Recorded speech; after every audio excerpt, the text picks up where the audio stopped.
আসসালামু আলাইকুম। হ্যালো বন্ধুরা, সবাই কেমন আছেন? আল্লাহর রহমতে আমি আলহামদুলিল্লাহ ভালো আছি।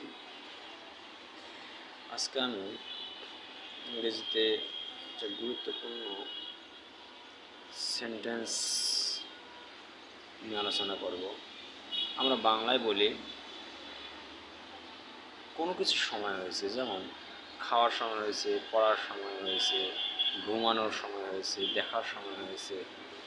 এই সমস্ত সেন্টেন্স তৈরি করার জন্য আমরা it is time to plus verb one ব্যবহার করবো। যেমন খাওয়ার সময় হয়েছে, it is time to eat. দেখার সময় হয়েছে, it is time to C.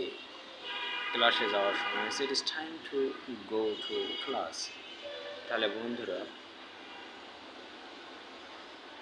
স্কুলে যাওয়ার সময় হয়েছে কী হবে কমেন্ট বক্সে জানিয়ে দেবেন।